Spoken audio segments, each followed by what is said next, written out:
There's a sad story of George Ndungu, a renal patient who was forced to skip one of his daily sessions in hospital due to new health introduction system, that is SHIF, failing to help millions of Kenyans. Let's watch this story. And asked him to pay 9,500 shillings out of pocket, money he could not afford. His case caught the attention of government, forcing Health Cabinet Secretary Deborah Barasa to pay him a visit this afternoon and come to his rescue.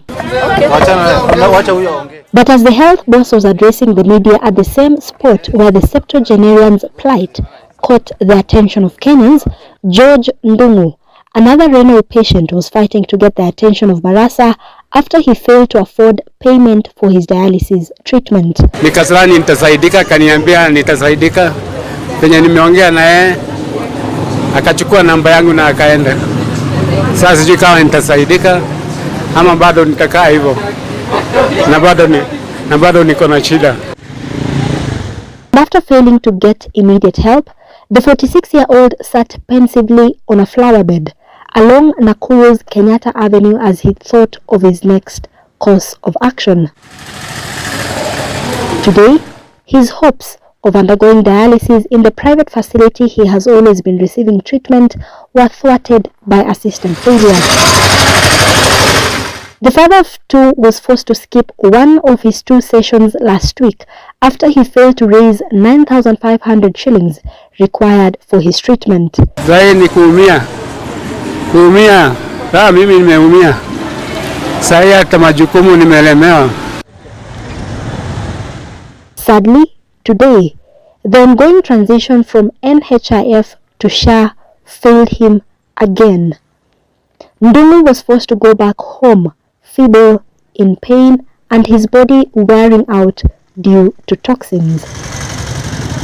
These are among challenges experienced in the first week since the transition to the Social Health Authority, but the government remains confident that the transition is going on well. There are teething problems when you come in with a new system, when you come in with IT, but we are addressing it, and we want to assure Kenyans that they can access services. Solidarity forever.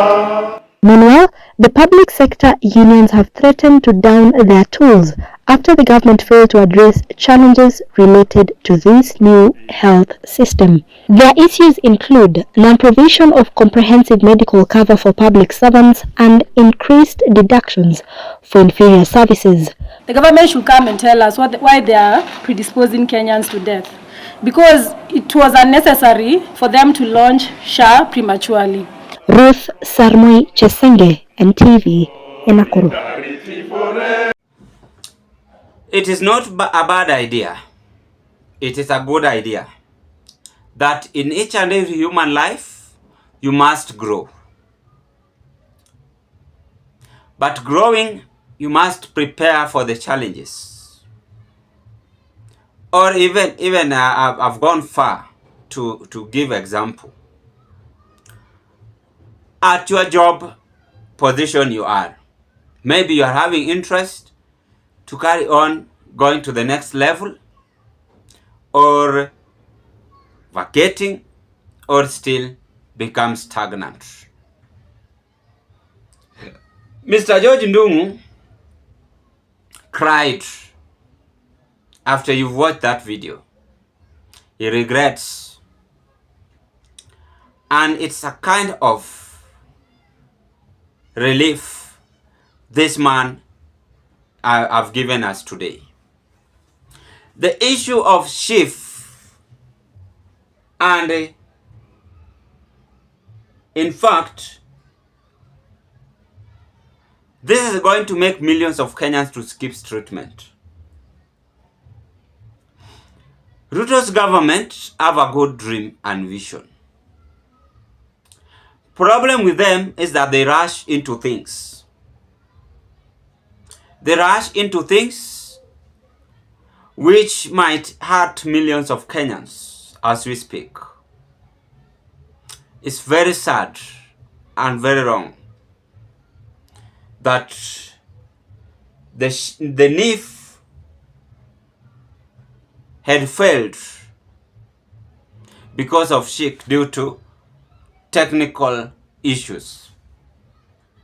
It means that they were not well prepared, and the current health CS, who was appointed under William Ruto's administration and took an oath by saying that she is ready to serve the people in this country, is lazy in her work. She's lazy. How can you wait until trouble comes? It's when you are coming out in social media and confirming to us that the government will struggle and try the SHIF or the new health system model. It's going to work eligible to many Kenyans who are using it. It is something which you are supposed to prepare earlier. That is why I used to like the late John Pombe Magufuli, how he used to do his thing. Even if it is an issue of airport renovation, he must appoint this person, you are in charge of that, do it, fanya hivi na hivi, and then the other day is coming to inspect. May his soul rest in peace. That is why Madam Samia Suluhu today is enjoying the courtesy of John Pombe Magufuli. So may I take this golden chance to advise our president. It is not issue of bringing us lame excuses. You must take time, you have time, and work in each and every CS department over their new administration function system. I know each and every administration have new rules. Please do it very fast and give them pressure to ensure that they have done it to the level of Kenyans can now say, this is our country we love. But it will be very sad and so wrong that people like George Ndungu are now regretting why they were born and raised in this country. Because of a total failure, leaders in this country are not taking things serious. To the health administration, I don't think if you are supposed to rush into the SHIF and omitting the NIF, the best thing you are supposed to do is to ensure that all hospitals in this country functions and having even enough medical facilities, and each and every person in this country, when gets sick, he or she is treated equally as your sons and daughters. That is what you are supposed to do. How can you allow someone to skip health issues? Surely. Is it even making sense? It doesn't at all. The man is saying you even took his number, but still not bearing any fruit. Please, let us call a spade to millions of Kenyans. That is what is happening. That is what had happened to Mr. George Ndungu. I rest my case at this point. Drop your opinion at the comment section below. Thank you.